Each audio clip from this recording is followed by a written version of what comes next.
Happy day. It is Tuesday. It is Tuesday, the day after Labor Day. And I got to say, Labor Day in Nebraska, in the eastern parts. I don't know what was happening out west in the Sandhills. But in the east part, dude, beautiful, beautiful rain. Some people don't like the rain. I love it. I woke up. It was raining. Made some tea. No crumpets. Later some pancakes. And I sat on the porch. I wrapped myself in a gigantic jean blanket because it got a tad bit chilly. And hung out with the wife for a little bit. Then I went in and I made pancakes because I wanted to go back to bed. And in order to do so, I had to spike my blood sugar through the roof so that I would crash out and then pass out. Which I did with the windows open, listening to the pitter patter. Man, it was relaxing. It was awesome. Our son was in Chicago with my parents to go visit my sister and brother-in-law, and he had a great time. He had a great time. 13-year-old exploring Chicago. We were a little bit worried. We didn't want to send him to Chicago and then have him end up like the Buttercream Gang. If you grew up in the 90s, then you know the 1992 family movie, The Buttercream Gang. Basically, it takes place in a small Midwestern town, and there are a group of boys, and they're a real good group. They're called the Buttercream Gang, and everybody loves them for their good deeds, helping neighbors, looking out for kids, and they're just the perfect role models.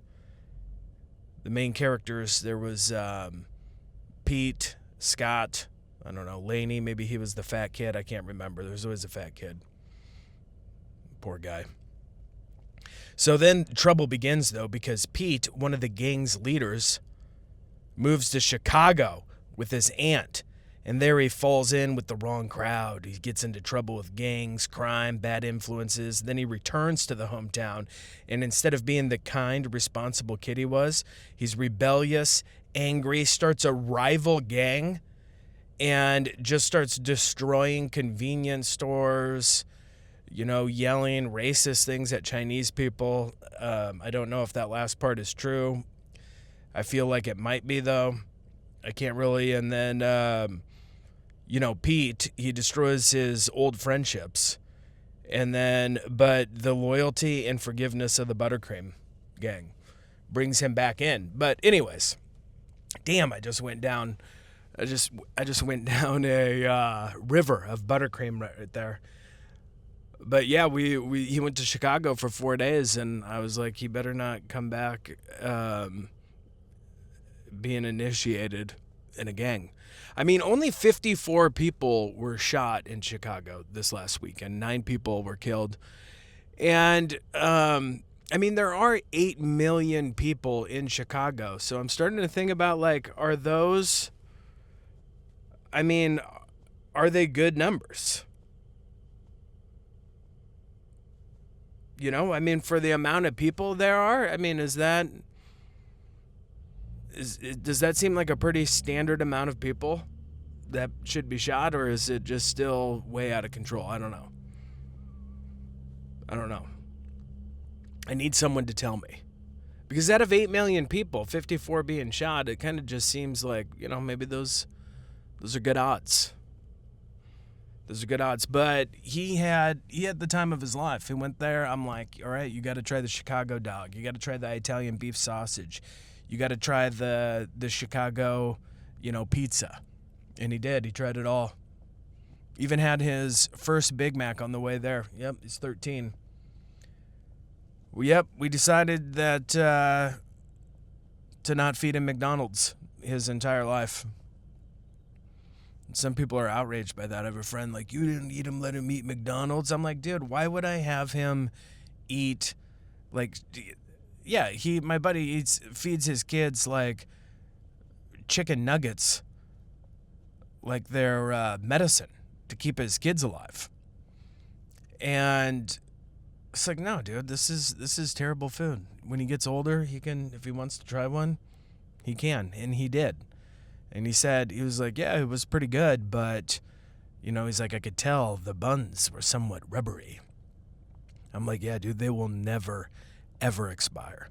Because one story that I always tell him, and I don't know where you can find this information. I'm sure that you can if you look it up on the internets, is that Jimmy Kimmel, when he had a radio show, before the Man Show, before all that, it was up in the Northwest, Seattle or someplace like that, they did a bit where they took I think it was a breakfast sandwich, sausage, egg, and cheese. They left it out for a year, and no mold grew on it, nothing. It just stayed perfectly, you can't say fresh, but there was no mold. And then they ate it, and he's still alive. And I told that story. I made sure that he knew the deep lore of Jimmy Kimmel and the breakfast sandwich. And then he went on to the Man Show, and then he went on to be a big douche on late night. We all know the story. All right, so here's the thing. I need a gaggle of clowns. I need to get a gaggle of clowns, probably put out some help wanted ads, probably hit up Craigslist, probably hit up Indeed. And the things this gaggle of clowns will do for me, I want them to visit open-air malls to hand out flyers that say Austin Anderson Show. The clowns will be required to speak no formable words. Only warm cackling is permitted. This is to make people feel oddly comforted, but also give them a slight gut feeling of the unknown and dread. Honk their noses in a playful but threatening manner, so people sense danger but second-guess themselves. And then I need them to periodically run through crowds in a zigzag pattern and never let anyone break eye contact. More responsibilities may be added at the, on the go. Like if we're in the open air mall and I'm like, and I'm like, I have an idea. There could be more requirements, but I'm going to run that ad probably on Craigslist for sure because it's free. I think Indeed, I would have to pay money. But I like with this exact description here, that everything that I read, if I put that on there, I guarantee you I'm going to get applicants. I don't know what to pay them. Probably pay them in peanuts.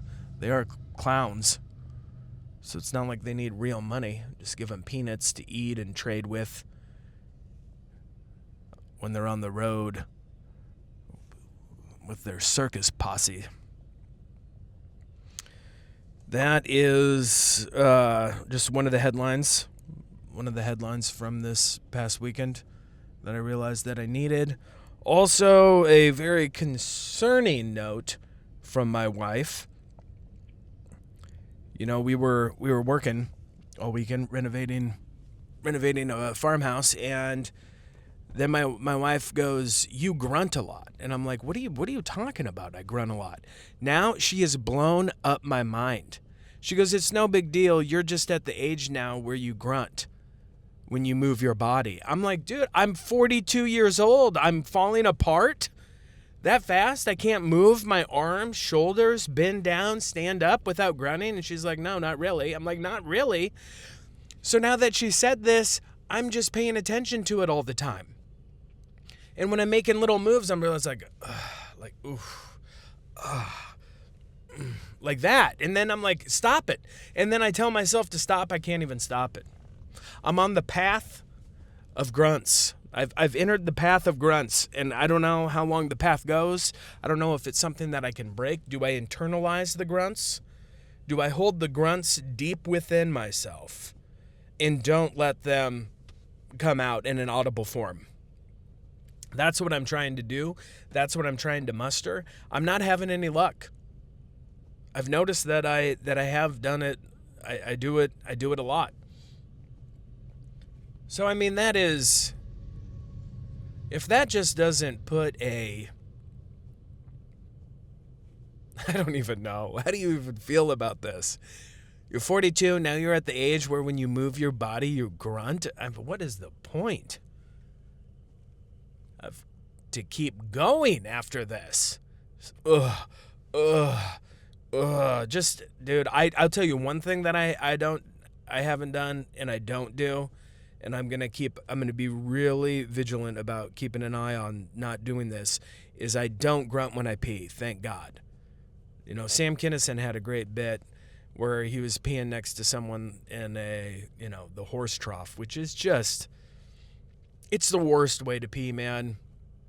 Do you know how scarred I am? I am scarred by the horse trough. I remember going to see Husker games in the 90s when I was a young lad. And you would have to go, you'd have to go to the bathroom, so you would go.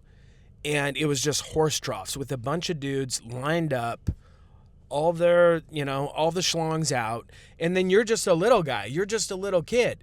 So you are eye height with a bunch of schlongs.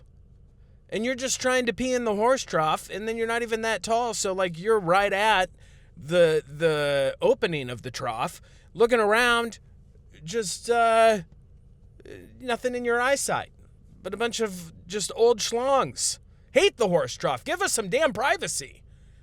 I don't know if they're still there. I haven't been into the Husker Stadium for a while. I know the last time I was there, I mean, it was probably before COVID.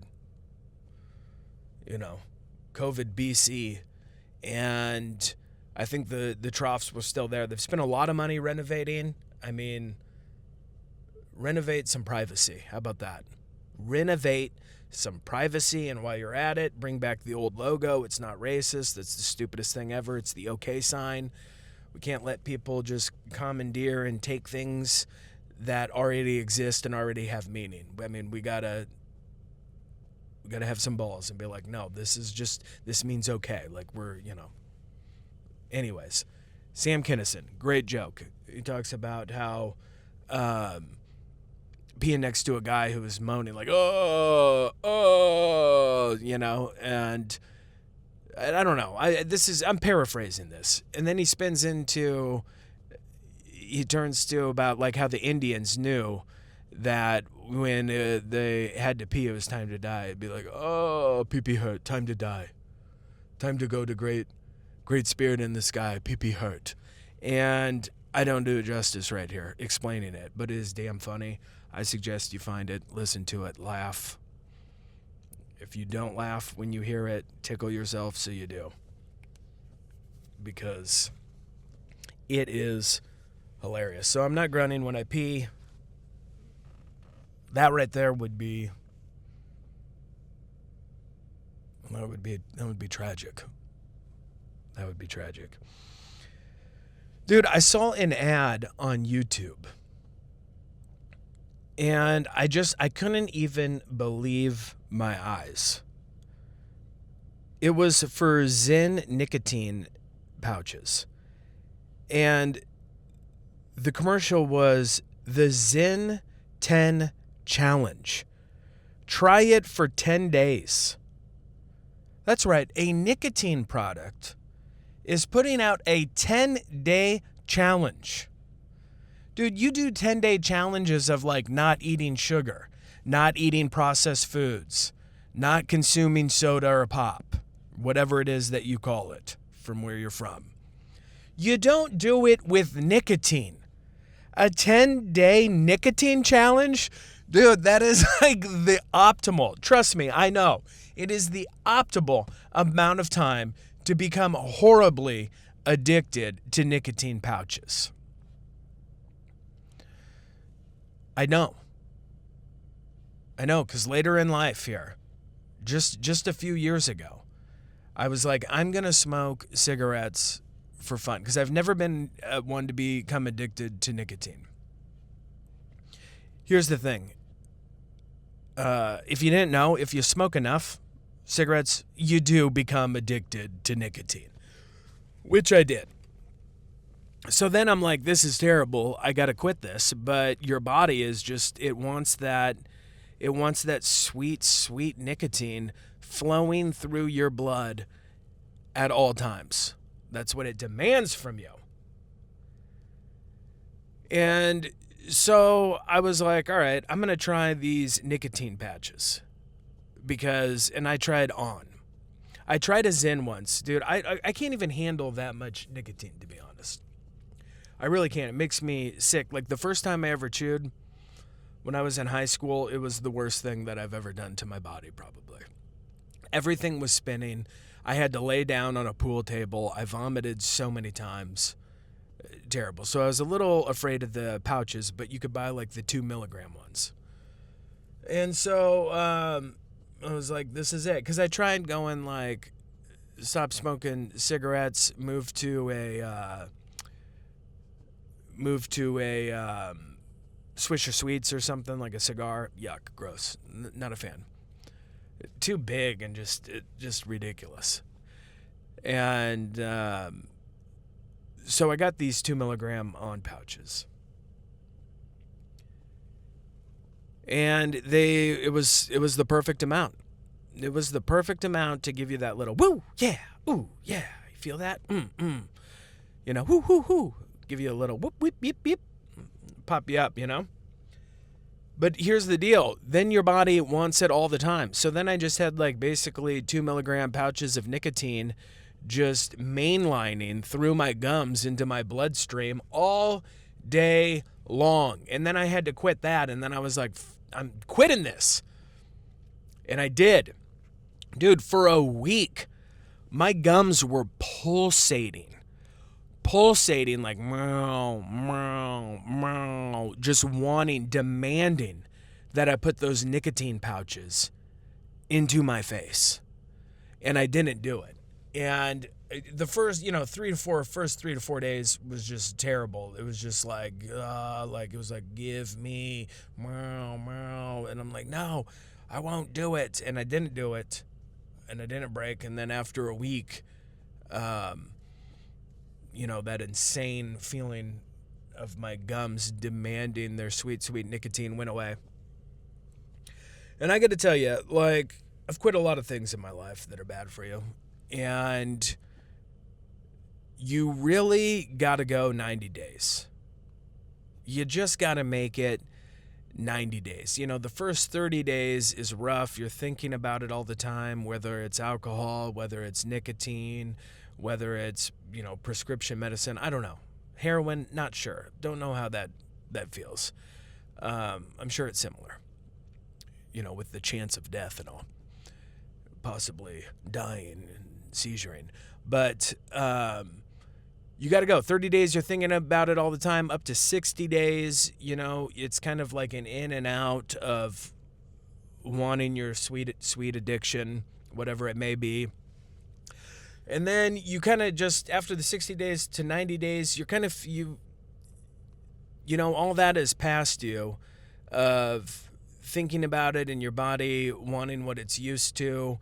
And you're kind of then living a life of what it feels like to be normal with whatever substance it is that you've quit. And then after 90 days, you're just living. But you really got to go. You got to do the 90, just how Tony Horton taught us with P90X. If you want real change, you got to do it for 90 days.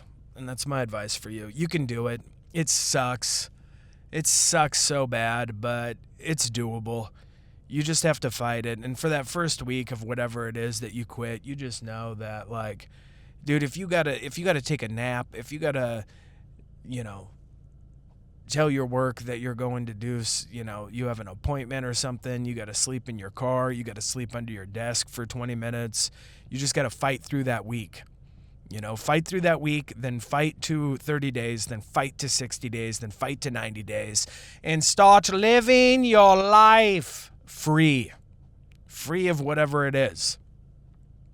Because that's the worst thing about something like nicotine or cigarettes or nicotine pouches or anything like that. It's like, dude, it sucks having to, like, living a life where you need something that you really don't need to get by.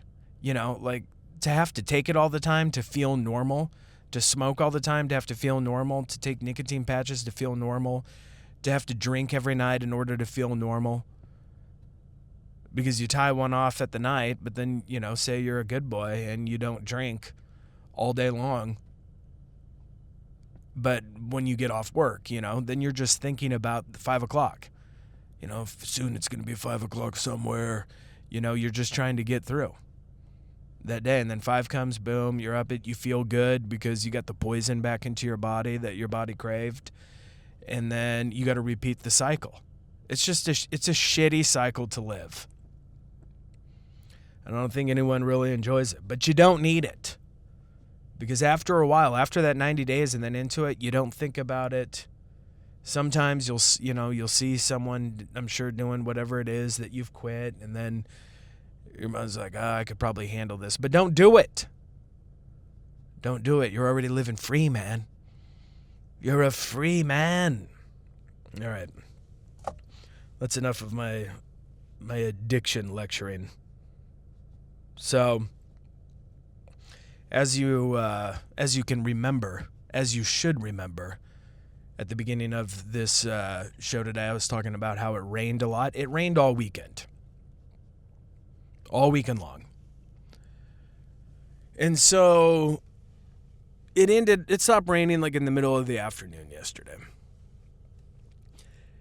And I had to go put the chickens away. The chickens used to just go into their coop, but we got a bunch of more chickens because we do have a bigger chicken coop for them, turning this big shed into a chicken coop at the farm. But right now, it's a little small for how many chickens we have. And probably like, I don't even know, 2 handfuls, a handful. They don't like going into the coop. They're roosting in the trees, but they can't roost in the trees because they will be murdered. I know from experience. Any chickens or ducks that have been left out or won't go to bed have been taken by a fox, murdered by an owl, having their head pull off. I'm talking Mortal Kombat type shit, spine hanging out, you know, the head missing, the body headless. These were the guineas. These were like these dinosaur birds that I absolutely hated. So, and no, I wasn't the one who bit its head off and spit it across and been like, what did this, an owl? That's what I told my wife and son. I'm like, yeah, I think an owl did this. Meanwhile, it's just me doing an Ozzy Osbourne. Okay, so yeah, that was horrifying. But so they gotta be put in, and we love these animals. So I got to get my gettin stick. Now you can go to my Instagram page, Austin Cole Anderson. One of the last posts that I did is a video of me with my gettin stick, so you can see me in action. And I got this big stick, and then I get them out of the tree. They get on the stick, and then I fling them down and I put them in. All right. So the worst thing that can happen when you're getting chickens with the gettin stick is that you knock one of them out of the trees and then they fall behind the fence into the pig area. Because not only will they fall into the pig area, they will fall into the pig area where they go poop and pee. Because pigs are very clean like that. They poop and pee in the same spot. Yeah, they're good girls when it comes to that. So I got them all out. I go for the last one. Boom. Just knock. The hen. This little girl. It's all black too. It looks like a crow. They look crazy at night. They don't really look like chickens. I knock it out of the tree. It lands in the shit section. It lands in the shit section. I don't know if I can say it. I'm going to keep saying it. It lands in the shit section. There we go. Of the pig run where they hang out. And I'm like, no, this is the worst thing. It's rained for 2 days. For 2 straight days. You know how, like, it's already just a mess of poop and mud. And now it's just so squishy, dude. Like, your boots, I didn't even know if my boots would make it out alive. So then I'm like trying to put this giant gettin stick over the fence to get, to see if I can get it to go on. It won't go on the stick. Not when it's on the ground like that. And then it's confused and it can't get in, but I can't leave it out because chickens have feelings. They have emotions, and it wants to be with its buddies in the coop. I can't just be like, all right, yeah, you fell in the shit stand, and good luck to you. You'll probably die out here. No, I couldn't. So I'm like, finally, I just went around, and I'm like, I'm just going to have to go get this thing. And so I go around to the entrance of the pig coop, but I can't open the door because the pigs are so obese and so insane that when you bring them food, they jump up and put their little hooved feet on the gate and the fence, and they weigh so much they shake it back and forth, and then they've opened it a few times. And since we're moving and I'm building a new one, I'm like, I'm not going to fix this, so I just roped it shut. So there is one way to get in, and you can stand on this boulder, and then you fling your leg around and then step on their ramp that goes up to their house. Well, I forgot. The boulder is gone. Okay? I took the boulder to our new place. So I'm just standing on this, like 2 brick high thing that I made of a walkway. So it's only deal. So I swing my leg around and I'm like, wait a second, I am not as high as I used to be. Like, what's going on? And then I realized that the boulder was gone. So then I'm on this pig fencing, straddling it, and my legs are too short.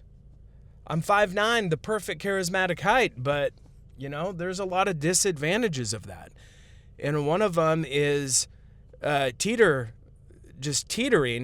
back and forth on a hog fence with my balls split in half. One ball on each side of the fence, dude. It was terrible. I was stuck. And then I tried to flip it over, dude. My ball got stuck on the fence. So then then I see this chicken come, and it starts walking around, and then it starts flying up. Finally it learned how. It flew up and went back on the top of the fence. So I didn't even have to be there. I just had to have a little bit more patience. But now I got a testicle like an old farmer. I'm grunting, of course. I'm like, because I'm like, I'm going to rip my ball off. So then I just had to use my tippy toes and just swing my leg around, free my one testicle from the fence. And luckily I did so without splitting my sack and having a ball hang out. I met a guy once that happened to, by the way, in California, a skateboarder. He was grinding a rail, as they say, and he fell off the board, racked himself, reached up his shorts because there was blood, testicle hanging out of the sack. Just full out, just by the threads. He got it stitched up. Dude started skateboarding again. Now that is hardcore. That is love, and that is passion. So I hope that you find something in your life that you love as much as skateboarding, that even if your testicles fell out of your sack, you would sew up that sack and you'd get back out there. I want that for you. I want that kind of passion in this life for you. This is the Austin Anderson Show. This is Tuesday, the day after Labor Day. First day releasing the episode at 10 a.m. I'll be back tomorrow at 10 a.m. Have a great day.